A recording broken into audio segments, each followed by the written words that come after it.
Are you happy with your salary? Whether you say yes or no, chances are you'd be livid if you learn this. You make less than 1% of what your counterpart does. They make 137 times your salary for doing exactly the same work. Now, no matter your salary, would you be okay with something like that? The scenario seems unbelievable, but that's exactly what has happened to Caitlin Clark. She's an American basketball star. So far, she's played women's college basketball, dominated it, and lifted it to new heights. She has helped it achieve a landmark year. Clark is the top scorer in the American college basketball history. And now she's gone pro with the WNBA, that's the US Women's National Basketball Association, the counterpart of NBA or National Basketball Association, which is for the male players. Now, these are two of the most electrifying basketball leagues in the world. This week, the Women's League held their annual team selection. And Clark was the first draft pick, which is supposed to be a really big deal. So how much will she be paid for it? About $77,000. And why is that a problem? To understand that, let me give you some context. The top NBA pick, the male player, will make $10.5 million. The top Women's League pick is $77,000.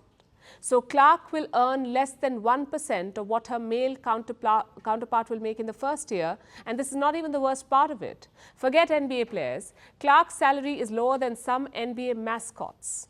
What these mascots make in 1 year, Clark won't be able to make even in 5.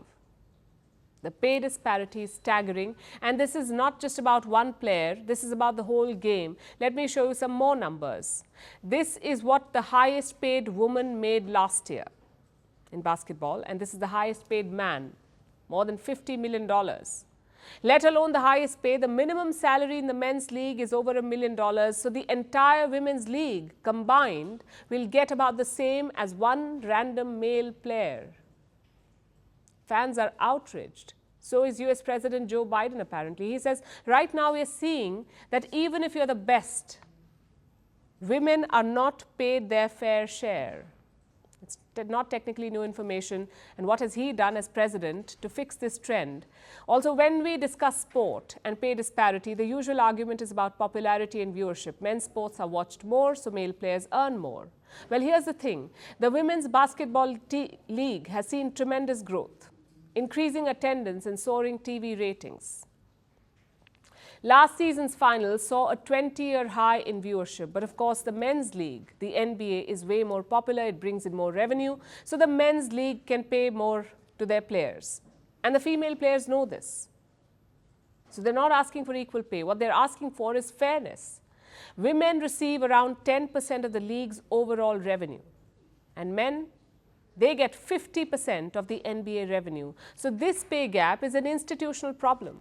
And it is not limited to American basketball. It applies to all kinds of sports across most nations.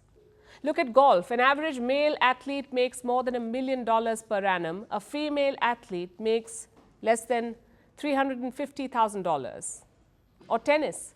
An average male player in tennis makes about $1.5 million. A female player makes about $1 million. And this is the average. Now look at the richest players across sports. Let me show you how the numbers stack against each other.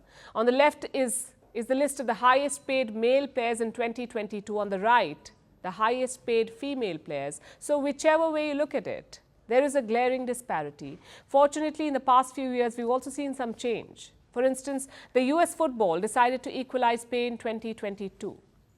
The same year, India brought pay parity in cricket. Same for male and female players, as did New Zealand.